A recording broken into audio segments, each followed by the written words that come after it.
Olá, alunos, como vão?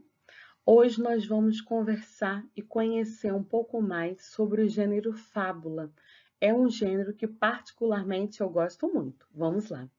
A fábula é uma narrativa de caráter ficcional e que se usa alegoria para construir seus sentidos. O que isso quer dizer?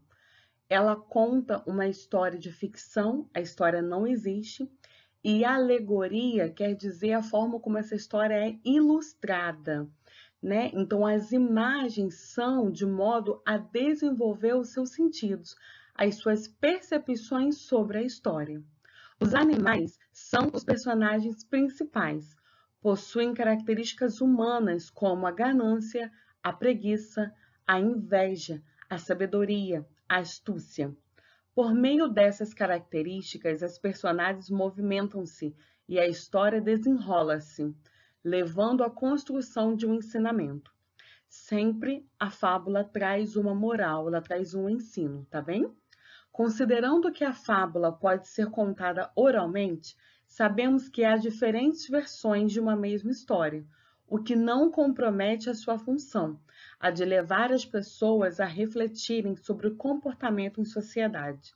As fábulas podem ser escritas em prosa, texto em parágrafos, ou em versos. Os títulos geralmente fazem referência às personagens, e o tempo e o espaço relacionam-se ao habitat delas, ao local onde elas vivem.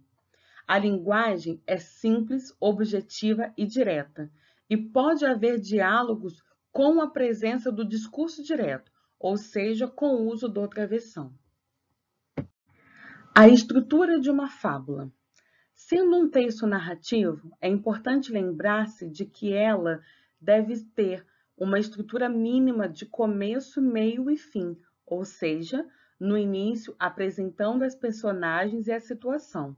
Depois desenvolvemos o texto, de forma que as personagens interajam em torno de uma situação. Por fim, criamos um final surpreendente, que gera a reflexão dos leitores sobre o ensinamento, uma moral a qual aparece no final do texto geralmente. As temáticas são variadas e ligadas às características que os animais representam. Por exemplo, o leão, a força, a coruja, a sabedoria, a raposa, a astúcia. Lembre-se do título. Os mais conhecidos autores de fábulas são Esopo, Fedro e La Fontaine, a quem são atribuídas as autorias dos textos mais famosos entre os leitores. No Brasil, temos representantes como Monteiro Lobato e Milor Fernandes, que se dispôs a uma construção de releituras de fábulas. Exemplo, A Cigarra e a Formiga, A Lebre e a Tartaruga, A Rã e o Touro, A Raposa e o Corvo, O Leão e o Rato. Vamos ler uma fábula? No livro de vocês vão encontrar essas fábulas e outras fábulas e vamos fazer atividades para poder saber melhor do que essas fábulas estão falando e quais ensinamentos elas trazem para a gente. Vamos lá? A seguir, eu falo as páginas dos livros e os exercícios.